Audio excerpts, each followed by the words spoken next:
Good morning जी। Write down the heading elimination reaction.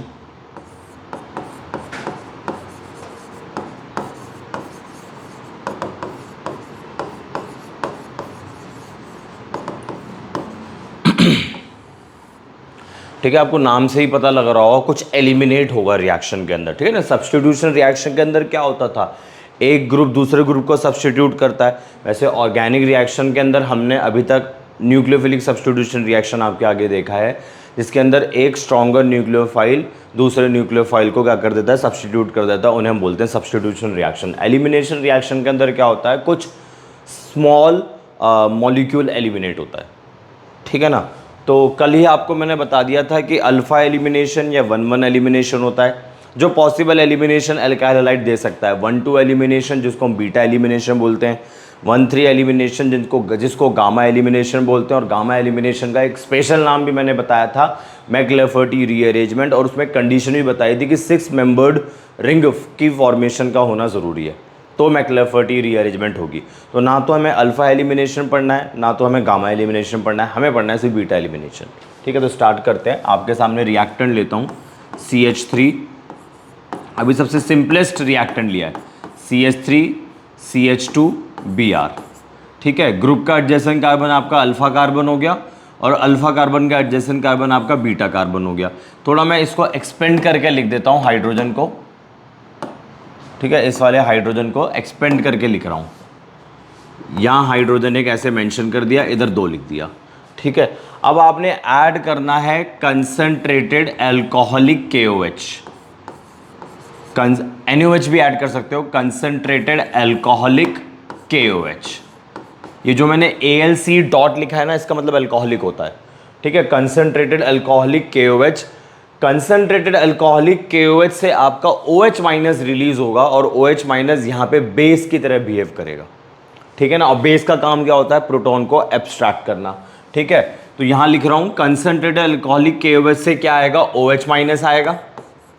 OH minus क्या करेगा, इस प्रोटॉन को ले लेगा, H को H प्लस की फॉर्म में ले लेगा, समझते रहना। ठीक है, OH माइनस क्या करेगा, बीटा पोजीशन पे जो हाइड्रोजन अटैच्ड है उस हाइड्रोजन को H प्लस की फॉर्म में ले लेगा। तो ये बॉन्ड के इलेक्ट्रॉन फिर कहां चले जाएंगे, यहां चले जाएंगे, है ना। जब H ने अपने इलेक्ट्रॉन छोड़ दिए तो वो इलेक्ट्रॉन यहीं पर तो होंगे। ठीक है, ये सिग्मा बॉन्ड के इलेक्ट्रॉन यहां पे शिफ्ट हो जाएंगे। अब इस कार्बन की वैलेंसी डिस्टर्ब हो गई। कार्बन बेसिकली कितने बॉन्ड बनाता है, 4 बॉन्ड बनाता है नॉर्मली। ठीक है, तो कार्बन ने एक बॉन्ड इधर से बना रखा है, एक बॉन्ड इधर से बना रखा है, 2 बॉन्ड हो गए, 2 हाइड्रोजन से बना रखे हैं। बट जैसे ही आप ये वाला बॉन्ड इधर शिफ्ट कर रहे हो तो कार्बन की वैलेंसी तो डिस्टर्ब हो गई। ठीक है, तो उसको ठीक करने के लिए ये जो लिविंग ग्रुप है ना आपका ब्रोमीन, ये बाहर निकल जाएगा।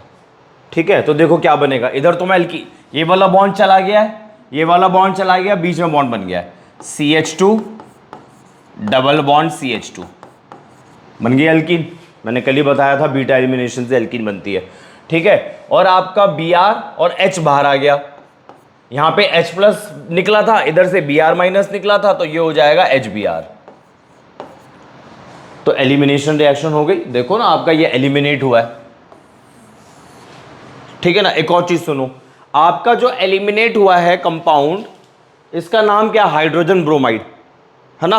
तो ऐसी रिएक्शन जिसमें आपके हैलोजन एसिड्स रिमूव होते हैं उन्हें हम बोलते हैं DE का मतलब है कुछ रिमूव हो रहा है, डिहाइड्रो हैलोजिनेशन।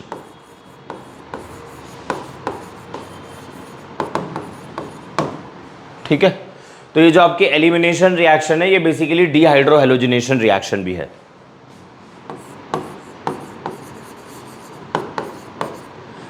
ठीक है, और अल्कोहलिक, हमेशा ध्यान रखना, इधर लिख रहा हूं, अल्कोहलिक KOH के अंदर जो OH माइनस है विल बिहेव एज बेस। ठीक है, अगर आप अल्कोहलिक KOH लोगे तो बेस की तरह बिहेव करेगा। थोड़ा सा याद करो, मैंने आपको न्यूक्लियोफिलिक सब्स्टिट्यूशन रिएक्शन कराई थी, जिसके अंदर अल्काइल हैलाइड के अंदर एक्वस KOH, एक्वस NaOH और मॉइस्ट Ag2O डाला था।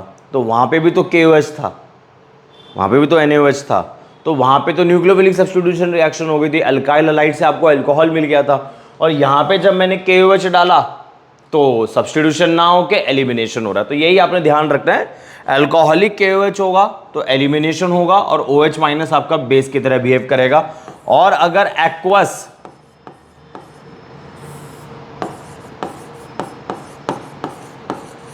आपका एक्वस KOH होगा, ठीक है ना, इस केस में जो OH माइनस है will behave as a nucleophile, will behave as a nucleophile. तो आपने ड्यूरिंग द रिएक्शन रिएजेंट का ध्यान रखना है, ठीक है जी, ड्यूरिंग द रिएक्शन आपने रिएजेंट का ध्यान रखना है।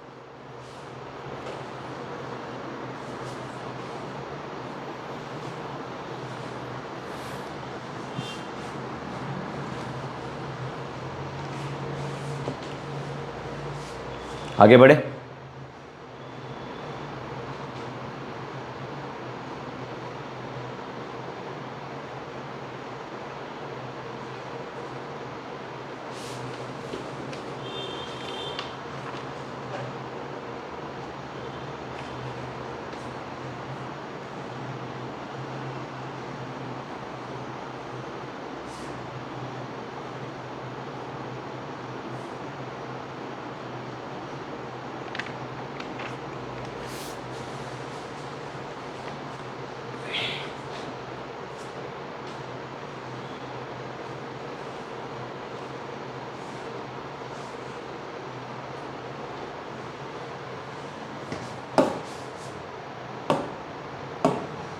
बड़े आगे, थोड़ा स्पीडली लिखो भाई। अब रिएक्टेंट बदल रहा हूं,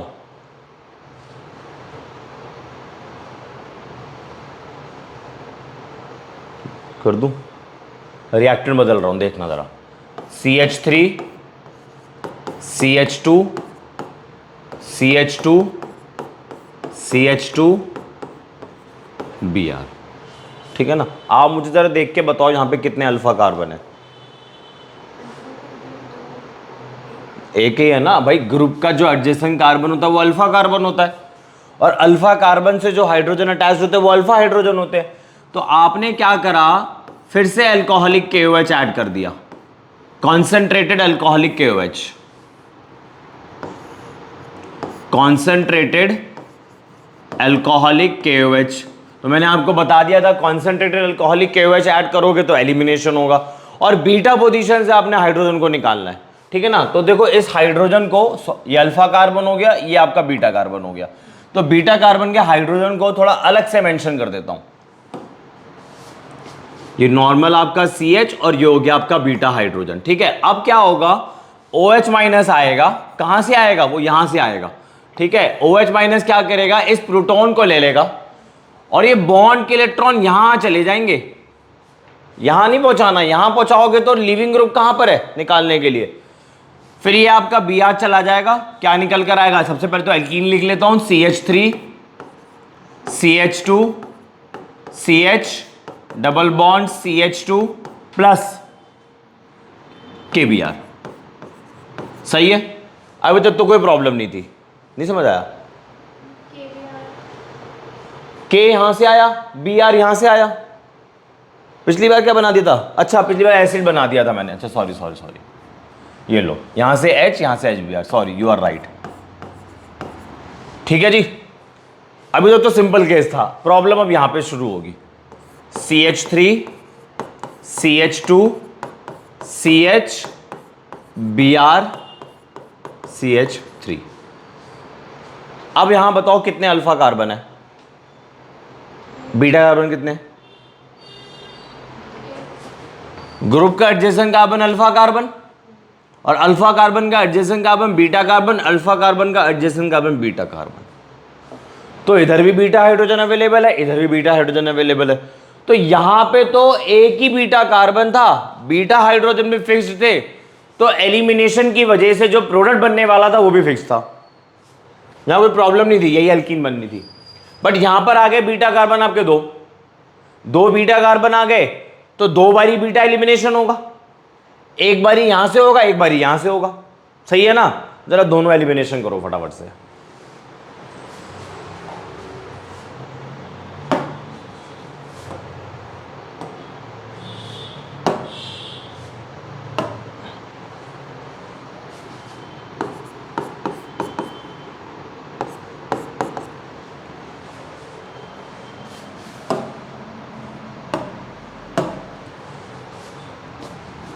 देखो पहला वाला केस लिख रहा हूं मैं, OH माइनस, ठीक है, पहला प्रोडक्ट लिख रहा हूं। OH माइनस आएगा किसके पास आएगा, बीटा हाइड्रोजन के पास आएगा, ये आपका इधर चला जाएगा और ये आपका इधर चला जाएगा, और जो आपका प्रोडक्ट बनकर आएगा, देखो जरा ध्यान से, CH3 एज इट इज लिख रहा हूं, CH3 एज इट इज लिख रहा हूं, ये आपका CH हो गया, ये वाला CH, सॉरी ये CH2 हो गया, ये CH हो गया, डबल बॉन्ड CH2, ठीक है, और HBr आपका बाहर हो गया। सही है, पहली पॉसिबिलिटी लिख दी मैंने। अब दूसरी पॉसिबिलिटी लिखते हैं, फिर से लो OH माइनस, अब वो इस वाले हाइड्रोजन पे जाके अटैक करेगा, ठीक है, ये बॉन्ड इधर शिफ्ट हो जाएगा और ये ब्रोमीन पे आपका माइनस ऐसे आ जाएगा, ठीक है ना। तो इधर क्या प्रोडक्ट बनेगा, CH3 CH double bond CH3, समझ आया, दोनों एल्कीन बना दी, ऊपर वाले से भी एल्कीन बना दी, नीचे वाले से भी एल्कीन बना दी। अब क्वेश्चन ये अराइज होता है इन दोनों में से कौन सी ज़्यादा एल्कीन स्टेबल होगी, कौन सा मेजर होगा, कौन सा माइनर होगा, क्वेश्चन तो यहां पर है। इतना समझ आ गया, अरे बोलो। तो मेरा आंसर ये है कि मेजर ये होगा, मेजर ये होगा, माइनर ये होगा, ठीक है। क्यों होगा देख लेते हैं एक बारी, ठीक है, इतना समझ में आ गया। अब रीजन देखते हैं, मेजर क्यों होगा ये नीचे वाली एल्कीन, ऊपर वाली एल्कीन माइनर क्यों होगी। तो इसका आंसर है जो हाईली सब्स्टिट्यूटेड एल्कीन होती है, हाईली,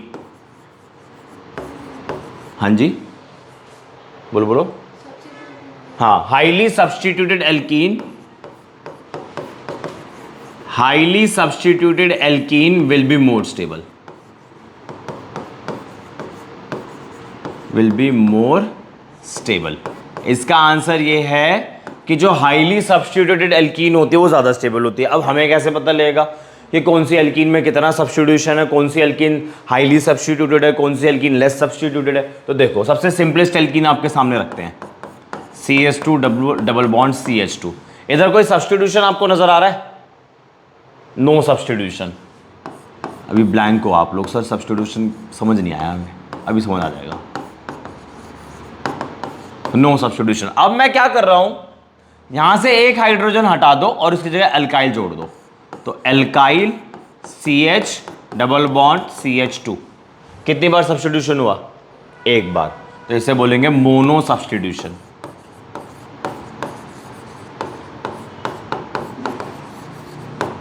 सही है, इसे बोलेंगे मोनो सब्स्टिट्यूशन। अब इधर आ जाओ, अब मैं दूसरा एल्काइल ले रहा हूं, उसको यहां जोड़ देता हूं R प्राइम करके, डबल बॉन्ड CH2, या तो यहां जोड़ू या R CH double bond CH R prime, या यहां जोड़ू, सही है ना। तो ये आपका कौन सा सब्स्टिट्यूशन हो गया, डाई सब्स्टिट्यूशन, सही है। अब मैं क्या कर रहा हूं, तीसरा एल्काइल ले रहा हूं और ये वाला हाइड्रोजन हटा देता हूं, यहां जोड़ देता हूं, तो R C, ये हो गया आपका R prime double bond C, यहां पे R डबल प्राइम, बाकी हाइड्रोजन, ये हो गया आपका ट्राई सब्स्टिट्यूशन, ये हो गया आपका ट्राई सब्स्टिट्यूशन, ठीक है। अब क्या करता हूं, एक और R जोड़ देता हूं, कहानी खत्म कर देता हूं, R डबल प्राइम, यहां आ जाएगा R ट्रिपल प्राइम। ये अलग R दिखाने के लिए मैं ऐसा कर रहा हूं, ये वाला R, ये वाला R, ये वाला R, ये वाला R अलग हो सकता है। तो यहां पर आ गया टेट्रा सब्स्टिट्यूशन, सही है। तो अगर आप लोगों से यहीं पर ही मैं पूछूं किसमें सब्स्टिट्यूशन ज्यादा है, टेट्रा में ना। चलो पीछे आ जाओ वापस, ये रही मेरी सिंपलेस्ट एल्कीन और ये मेरा एक R लगा हुआ है, कितनी बार सब्स्टिट्यूशन हुआ, मोनो सब्स्टिट्यूशन। देख लो, मैच कर लो पिछले वाले से, ये देखो, ये देखो, R CH double bond CH2, R CH double bond CH2, ठीक है। अब इधर देखो, ये रही मेरी सिंपलेस्ट एल्कीन, एक बार सब्स्टिट्यूशन, दो बार substitution, R CH double bond CH R, R CH double bond CH R, ये R और R प्राइम सेम भी हो सकता है, अलग भी हो सकता है, ठीक है जी। तो आपका कितनी बार सब्स्टिट्यूशन होगा नीचे वाले में डाई, ऊपर वाले में क्या है मोनो सब्स्टिट्यूशन। तो मैंने क्या बोला, जिसमें जितना ज्यादा सब्स्टिट्यूशन होगा वो वाली एल्कीन उतनी ही ज्यादा स्टेबल होगी, स्टेबल होगी तो ज्यादा बनेगी, मेजर हो गया ये माइनर हो गया। इस रूल को बोलते हैं सेटजेफ रूल। हाँ अभी लिखवा दूंगा, ठीक है ना। और एक और चीज देखो, इन दोनों में आप और क्या रिलेशन मुझे बता सकते हो, तो इन दोनों में कुछ रिलेशन है। देखो सर ये दोनों आइसोमर्स नहीं है, फंक्शनल ग्रुप की पोजीशन डिफर नहीं कर रही है ना। फंक्शनल ग्रुप तो होता नहीं है ऐसे डबल बॉन्ड, पर आप इसको पढ़ सकते हो वहां पे, डबल बॉन्ड अभी यहां पर है, अब सेंटर में आ गया। ये आपकी टर्मिनल एल्कीन है, ये आपकी इंटरनल एल्कीन है। इसमें डबल बॉन्ड सेंटर के अंदर है, उसमें डबल बॉन्ड कॉर्नर पर है। तो दोनों का सेम मॉलिक्यूलर फॉर्मूला है, दोनों का सेम मॉलिक्यूलर फॉर्मूला है, बट डिफरेंट स्ट्रक्चर है, तो ये आइसोमर्स के अंदर भी आ जाते हैं, ठीक ना। एक और चीज सुनो आप, भाई रिएक्टेंट तो सेम ही थे, रिएक्टेंट तो सेम ही थे, प्रोडक्ट ही तो अलग निकल कर आए हैं ना, डिफरेंट रिएक्शन के थ्रू। ऐसी रिएक्शंस को बोलते हैं पैरेलल रिएक्शंस। एंट्रेंस की तैयारी करोगे वहां पढ़ने को मिलेगा केमिकल काइनेटिक्स के अंदर, ठीक है जी। तो ऐसी रिएक्शंस को हम लोग बोलते हैं पैरेलल रिएक्शंस, ठीक है जी। ऐसी रिएक्शंस को हम बोलते हैं पैरेलल रिएक्शंस। और जो आपके प्रोडक्ट बनकर आए हैं दोनों के दोनों क्या थे, आइसोमर्स थे। प्रोडक्ट्स आर आइसोमर्स,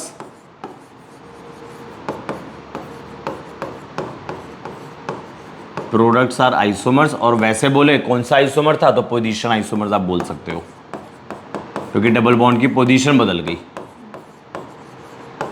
ठीक है। और मैंने आपको बताया भी था ऐसी रिएक्शन जिसके अंदर जो दो प्रोडक्ट्स बनकर आते हैं, अगर स्टीरियो केमिस्ट्री मेंशन ना कर रखी हो तो, स्टीरियो केमिस्ट्री का मतलब होता है सिस और ट्रांस हो गया, ठीक है। और पूरा 3D डायग्राम ड्रॉ करते हैं जिसके अंदर वेज और डैश को यूज करते हैं। तो स्टीरियो केमिस्ट्री अगर ना मेंशन कर रखी हो तो ऐसी रिएक्शन को बोलते हैं रीजियो सेलेक्टिव रिएक्शन। और स्टीरियो केमिस्ट्री को अगर मेंशन कर रखा होता है तो हम बोलते हैं स्टीरियो सेलेक्टिव रिएक्शन। तो फिलहाल मैंने यहाँ पे कहीं पे भी स्टीरियो केमिस्ट्री को एक्सप्लेन नहीं कर रखा, कोई वेज डैश नहीं बनाया मैंने यहाँ पे, कुछ भी नहीं बताया मैंने यहाँ पे। तो आप इस रिएक्शन को रीजियो सेलेक्टिव बोल सकते हो, रीजियो सेलेक्टिव रिएक्शन बोल सकते हो, ठीक है। एक और चीज देखो जरा भाई, इधर आप सिस और ट्रांस ड्रॉ कर पाओगे, एल्कीन है ना, एल्कीन में सिस और ट्रांस तो होता है ना, जियोमेट्रिकल आइसोमेरिज्म तो शो करते हैं ना। क्या इधर सिस और ट्रांस बनेगा, नहीं बनेगा ना भाई। आप ये देखो ना, इस वाले कार्बन पे जो दो ग्रुप अटैच्ड है वो सेम है, तो कैसे बनेगा। इधर आ जाओ, क्या इधर सिस और ट्रांस बनेगा, नहीं बनेगा। इधर बनेगा, क्यों नहीं बनेगा, बनेगा। इधर नहीं कर रहे हो, देखो कैसे बनेगा, देखो दिखाता हूं। नेक्स्ट हमारा ये वाला प्रोडक्ट है ना, CH3 CH double bond CH3, यही वाला प्रोडक्ट है ना। देखो सिस बना रहा हूं, सेम ग्रुप सेम साइड कर दो, सेम ग्रुप सेम साइड कर दो, ये हो गया आपका cis, plus same group opposite side कर दो, उसे बोल देंगे हम लोग ट्रांस। तो अब क्वेश्चन ये है कि मुझे इतना तो समझ आ गया कि इन दोनों में मेजर तो ये बनने वाला है, और मुझे पता है कि इसके अंदर भी सिस और ट्रांस है, मतलब ये वाला कंपाउंड ज्योमेट्रिकल आइसोमेरिज्म शो करेगा, तो इस कंपाउंड के अंदर सिस और ट्रांस बनने वाला है, मतलब ये सिस भी शो करेगा ट्रांस भी शो करेगा। तो कौन सा वाला मेजर होगा, सिस या trans. Answer is trans, answer is trans.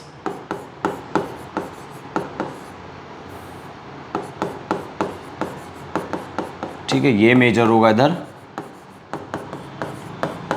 और ये माइनर होगा। आया कुछ समझ में, ऐसा होगा। क्यों मेजर होगा, देखो ये जो दो आपके बल्कि ग्रुप है ना, ये अपोजिट डायरेक्शन में लगे हुए हैं।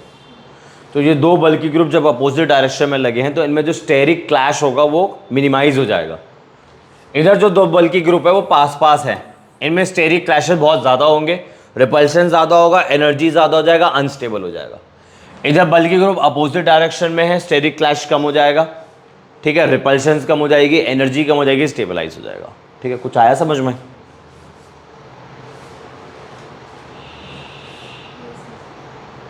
चलिए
लिखो उसके अंदर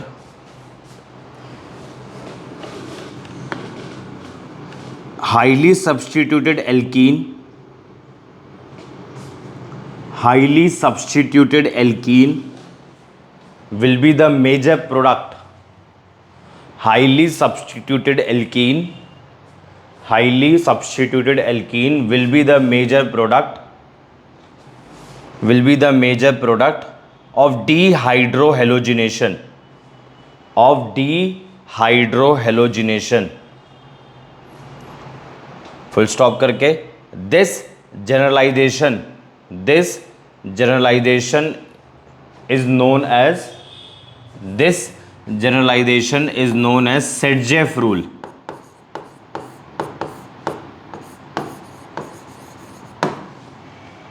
This generalization is known as Sedgwick's rule,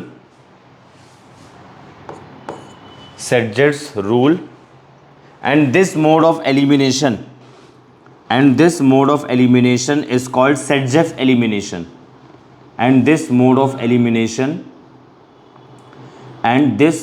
elimination is called Sedgwick elimination. And this mode of elimination is called Sedgwick elimination. ठीक, अब लिखो नेक्स्ट हेडिंग डालो ease of dehydrohalogenation. Ease of dehydrohalogenation मतलब हमें ये जानने की कोशिश करनी है कि अगर आपके पास प्राइमरी अल्काइल हैलाइड हो, अगर आपके पास सेकेंडरी अल्काइल हैलाइड हो और अगर आपके पास टर्शियरी अल्काइल हैलाइड हो, किस में डीहाइड्रोहेलोजिनेशन होगा सबसे आसानी से. तो सिंपल सी बात है, मैंने आपको एक रूल बता रखा है, एक पॉइंट बता रखा है, highly substituted alkene will be more stable. तो जिस डिग्री के अल्काइल हैलाइड में जितनी ज़्यादा सब्स्टिट्यूटेड एल्कीन आएगी उधर रेट ऑफ रिएक्शन ज़्यादा हो जाएगी. तो देखो आपके सामने रिएक्टेंट रखते हैं CH3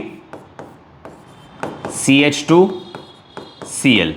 ठीक है, इसमें अल्कोहलिक KOH ऐड करोगे, कॉन्सेंट्रेटेड अल्कोहलिक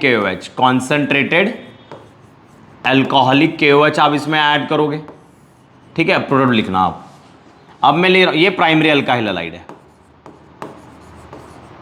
ये आपका है प्राइमरी अल्काइल हैलाइड. प्रोडक्ट आप इसका लिखना. अब मैं ले रहा हूं सेकेंडरी अल्काइल हैलाइड. ठीक है, ये मैंने लिख लिया सेकेंडरी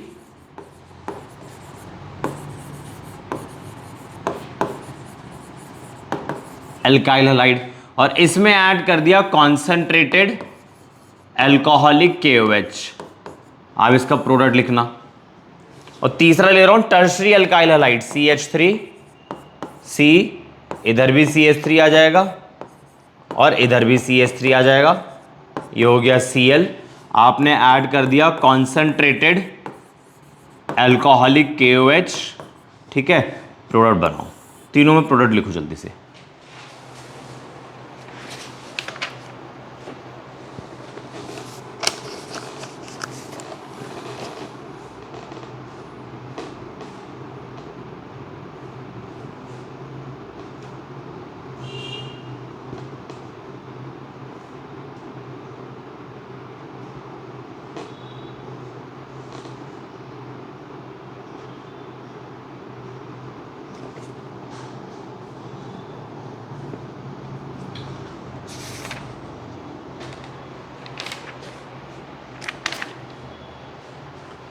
ठीक है, इधर जो प्रोडक्ट बनकर आएगा CH2 डबल बॉन्ड CH2, ठीक है। इधर जो प्रोडक्ट बनकर आएगा CH3 CH double bond CH2, हाँ जी बिल्कुल ठीक। और इधर जो प्रोडक्ट बनकर आएगा CH3 C double bond CH2 CH3, है ना भाई। यहां से आप Cl निकालोगे और यहां से एक हाइड्रोजन निकालोगे, डबल बॉन्ड यहां जोड़ोगे, उसका ऐसे लिख दिया मैंने। इधर बताओ कितनी बार सब्स्टिट्यूशन है? No substitution. इधर कितना है? मोनो। इधर कितना है? डाई। किस में हाईली सब्स्टिट्यूटेड एल्कीन बन रही है? नीचे वाले केस में। तो इसकी रिएक्टिविटी ज्यादा होगी, फिर इसमें सब्स्टिट्यूशन हो रहा है, इसकी रिएक्टिविटी और कम होगी, फिर इसमें कोई सब्स्टिट्यूशन नहीं हो रहा है, इसमें रिएक्टिविटी सबसे कम होगी। तो अब अगर आप लिखना चाहोगे रिएक्टिविटी का ऑर्डर, तो tertiary alkyl halide, tertiary alkyl halide की रिएक्टिविटी ज्यादा होगी किससे? सेकेंडरी अल्काइल हैलाइड से, सेकेंडरी अल्काइल हैलाइड से। और इसकी भी रिएक्टिविटी ज्यादा होगी किससे? प्राइमरी अल्काइल हैलाइड से, टुवर्ड्स डीहाइड्रोहेलोजिनेशन, ठीक है ना। ये ऑर्डर ऑफ रिएक्टिविटी है, order of reactivity towards dehydrohalogenation,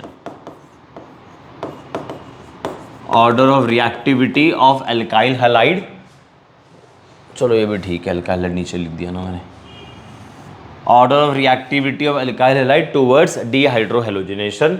तो 3 डिग्री की रिएक्टिविटी ज्यादा होगी, 2 डिग्री की कम, 1 डिग्री की और कम, ठीक। अगर आप एक चीज नोटिस करो तो मैंने जो तीनों रिएक्टेंट लिए, तीनों रिएक्टेंट के अंदर हेलोजन को सेम रखा हुआ है और एल्काइल को बदला। अगर मैं एल्काइल को सेम रखूं, हेलोजन को बदलूं तो, अगर मैं एल्काइल को सेम रखूं और हेलोजन को बदलूं तो क्या होगा? देखो, एल्काइल सेम रखना है, हेलोजन बदलना है, तो RF RCl RBr RI, है ना। एल्काइल सेम रखा, हेलोजन बदल डाला। भाई जो अच्छा लिविंग ग्रुप होगा, जोन सा भी हेलोजन अच्छा लिविंग ग्रुप होगा, उसमें डीहाइड्रोहेलोजिनेशन ज्यादा बढ़िया होगा। भाई हेलोजन जिसमें से जल्दी निकल जाएगा तो उसमें रिएक्शन ज्यादा हो जाएगी, रेट ऑफ रिएक्टिविटी ज्यादा हो जाएगी। तो इसमें ऑर्डर ये हो जाएगा आपका। उतारो फटाफट से।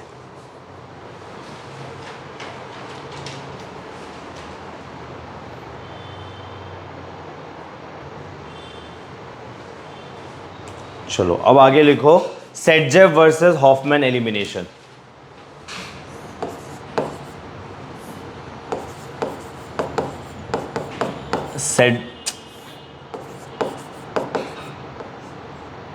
क्या लिख रहा हूं मैं?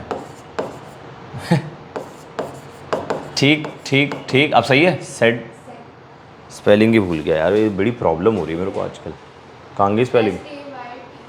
SAYT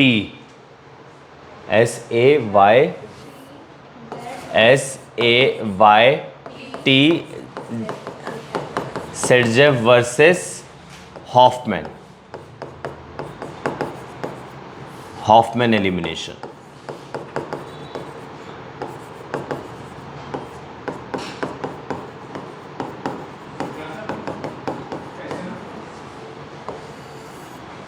हॉफमैन की स्पेलिंग ठीक। अब देखो, आपका जो एल्काइल फ्लोराइड होता है, मैं आपके सामने एग्जांपल रखता हूं, CH3 CH2 CH3 फ्लोरीन। आपके हिसाब से यहां पे क्या प्रोडक्ट बनना चाहिए? चलो, कॉन्सेंट्रेटेड एल्कोहलिक KOH। आपके हिसाब से क्या प्रोडक्ट बनना चाहिए? एक्सपेक्टेड प्रोडक्ट क्या होना चाहिए आपके हिसाब से? अरे एलिमिनेशन तो सीखा आप लोगों ने, उसके हिसाब से बता दो। एक्सपेक्टेड प्रोडक्ट पूछ रहा हूँ ना। अरे एक्सपेक्टेड प्रोडक्ट आपका ये होना चाहिए ना, CH3 CH double bond CH3, एक तो ये होना चाहिए जिसको आप लोग बोलोगे मेजर, प्लस एक होना चाहिए आपका CH3 CH2 CH double bond CH2, एक ये होना चाहिए, है ना, ये माइनर हो जाएगा। अरे यही तो होना एक्सपेक्टेड प्रोडक्ट, ठीक है, ये आपका एक्सपेक्टेड प्रोडक्ट है, जो कि रॉन्ग है, ये नहीं बनता इस केस के अंदर।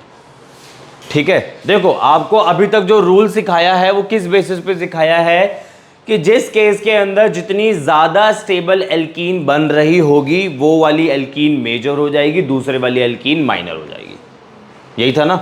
बट यहां पे एल्काइल फ्लोराइड के केस में सेट-जेफ रूल लगता ही नहीं है, यानी कि जब सेट-जेफ रूल नहीं लगेगा तो वो वाला कॉन्सेप्ट भी नहीं लगेगा, highly substituted alkene will be more stable. तो फिर इसमें कौन सा कॉन्सेप्ट लगता है? इसमें हम वहां पे एलिमिनेशन ज्यादा करवाएंगे, सॉरी वहां से एलिमिनेशन करवाएंगे जो हाइड्रोजन ज्यादा एसिडिक होगा। ठीक है, तो स्टार्ट करते हैं, छोटा सा टॉपिक है ये भी। फिर से रिएक्टेंट लिख रहा हूं, CH3 CH, इसका हाइड्रोजन अलग दिखा रहा हूं, CH2 इसका हाइड्रोजन अलग दिखा रहा हूं,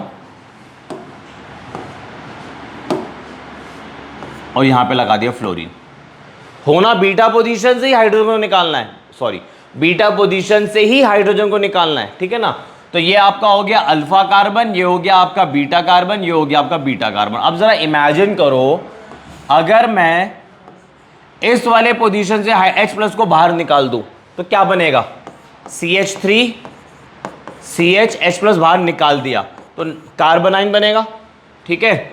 यहां पे CH2, इधर आपका फ्लोरीन हो गया, इधर आपका हो गया CH3। और अगर मैं इस पोजीशन से हाइड्रोजन को बाहर निकाल दूं तो CH3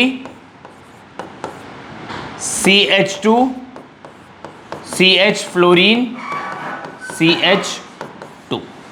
अब आप देखो यहां पे बना है 2 डिग्री का कार्बोनाइन, यहां बना है 2 डिग्री का कार्बोनाइन, यहां बना है 1 डिग्री का कार्बोनाइन। ठीक है जी, बताओ कौन सा कार्बोनाइन ज्यादा स्टेबल है, ये वाला वो वाला? ये वाला कार्बोनाइन, ये वाला ज्यादा स्टेबल है। आप इधर देखो ना, यहां से इंडक्टिव इफेक्ट होगा, यहां से इंडक्टिव इफेक्ट होगा, जो इलेक्ट्रॉन डेंसिटी होगी, जो इलेक्ट्रॉन डेंसिटी होगी किसके ऊपर?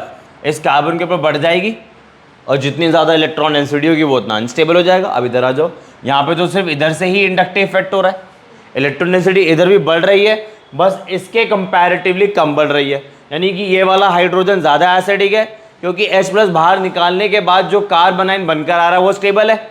ये वाला हाइड्रोजन लेस एसिडिक है, तो उससे रिएक्शन से, सॉरी इस रिएक्शन से जो प्रोडक्ट बनेगा वो मेजर हो जाएगा, इस वाले से जो बनेगा प्रोडक्ट वो माइनर हो जाएगा। तो बस अब खत्म कर देते हैं प्रोडक्ट बनाकर, ठीक है। ये माइनस इधर आ जाएगा, ये फ्लोरीन इधर चला जाएगा, CH3 CH2 CH double bond CH2, इधर आ जाओ। ये माइनस आपका इधर चला जाएगा, ये इधर चला जाएगा, CH3 CH double bond CH, कुछ मिस्टेक है इधर, हाइड्रोजन की मिस्टेक है, CH CH3। अब ये माइनर है और ये मेजर है, उल्टा हो गया। किसके केस में? एल्काइल फ्लोराइड के केस में, और इसको बोलते हैं हॉफमैन एलिमिनेशन। तो एल्काइल फ्लोराइड के केस में हॉफमैन एलिमिनेशन होगा, बाकी के केस में सेट-जेफ एलिमिनेशन होगा, सेट-जेफ रूल फॉलो करेगा, उतार लो, ठीक है। ये वाला हाइड्रोजन ज़्यादा एसिडिक है, मोर एसिडिक,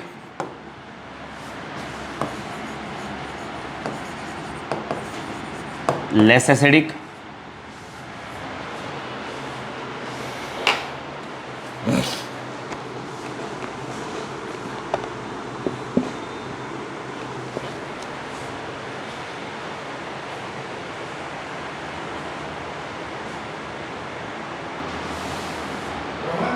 एक पॉइंट लिख लो, फिर करते हैं।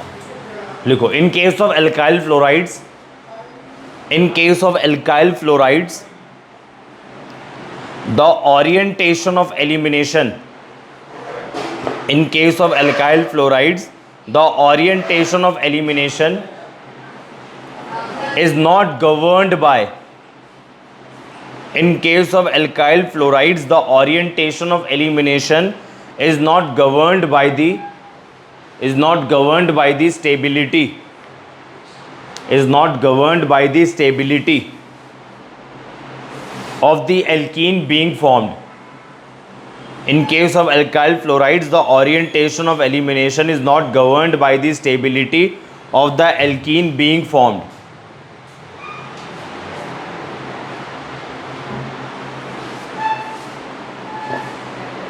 But is governed by the acidity, but is governed by the acidity, but is governed by the acidity of the beta hydrogen sorry, but is governed by the acidity of the beta hydrogen to be eliminated, beta hydrogen to be eliminated, bracket में लिख लो Hoffmann rule.